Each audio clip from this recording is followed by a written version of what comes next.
Today is April 1st, 2021, and today I have a bunch of stuff I need to get done for Scumbag, so I'm pretty amped about, yesterday I took the day off to edit the movie, and I spent a bunch of time just looking through the footage, seeing what I have, seeing where the character is going, and I actually made a big old Patreon post the day before about some of the stuff I was seeing and some of the footage I was looking at.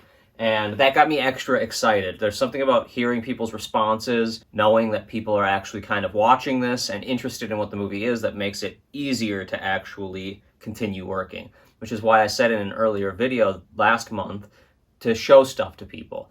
And for me, Patreon is the way to do that. Patreon is the place where I can post stuff and get some responses from people, get some DMs from people, actually show them shots or clips or whatever, and know that they understand that they're going to see a full thing come together, that they don't need to be afraid to watch clips or to see beats or to read the script, to have it spoiled. This is a different experience than going into a spoiler-free movie. This is actually watching a film being made.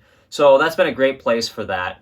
And I got one comment specifically from filmmaker Lee Bales that was really fantastic and kind of in-depth and made me think about certain things about the character. Maybe things should get grimier as the movie progresses, and thinking about the actual timeline, how many hash marks are written on the wall, and how I need to actually think about where I am in this person's life. Right now, where I'm at about a year, and when the movie starts, it's 6 months. So in the span of like 10 minutes, we see an entire 6 months of this guy's life. One of the things I have to think about is truly what that isolation would feel like. Well, this is a stupid movie, and it's a lot of jokes and a lot of jump scares and sort of over the top, and definitely has an aura of comedy and not to take itself too seriously. There is an element where you want people to kind of get lost in it. So seeing the dust build as, you know, skin flakes are falling off in this basement over 6 months, it would get more and more, and over a year it'd be even more. So thinking about the fact that I need to be building up those sort of things, even though he would probably be able to clean. There's a joke in there about Clorox bleach wipes. But one of the things I was really thinking about from that comment, and it really helped me sort of cognitively realize how this project needs to get done, is I cannot sit and overthink what's happening. And one of the things I started to do was I actually grabbed this pillow, which is a pillow that we use from time to time.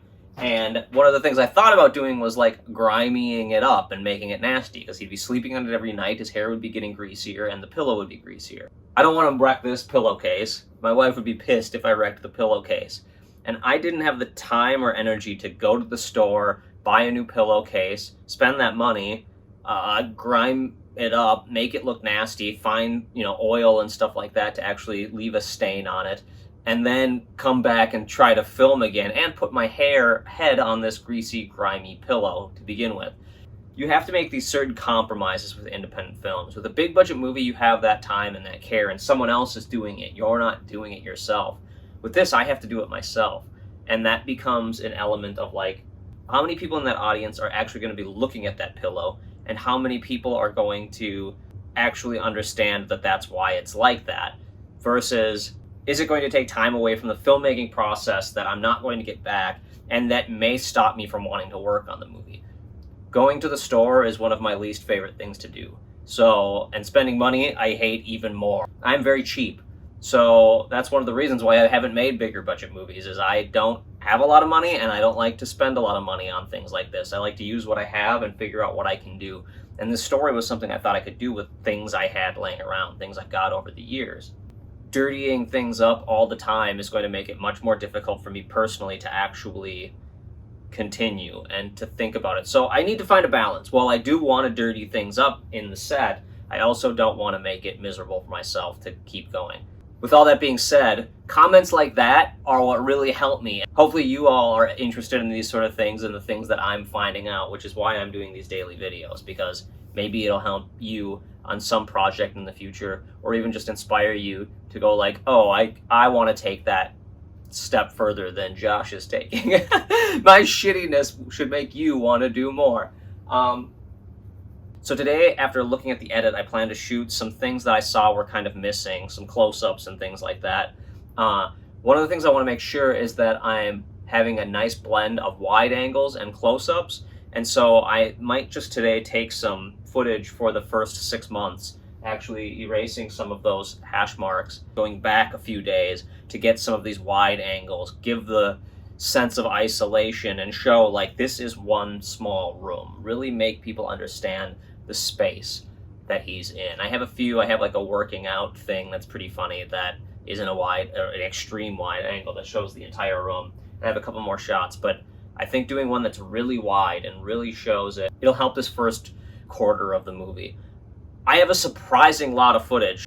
It's crazy how a scene can build faster than you think. You think, okay, he's going to be sitting down and eating sardines. This is a 30-second scene. And before you know it, it's like a minute long. And I don't want to cut it down because I feel like I need all of these beats to actually explain the moment. Eventually, I'll probably cut it down a little bit here and there, but as it stands, like, it really works as is and really gives the sense of loneliness and built. So, all that being said, the edit's coming together, and it's really nice to see that I have a movie started, and I should be able to finish it in approximately the deadline I've given for myself. So I'm trying my damnedest to get this thing done.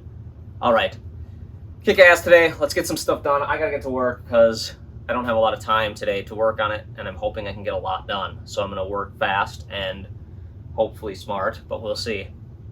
All right, cheers. And don't let your meat loaf. Look at that handsome devil.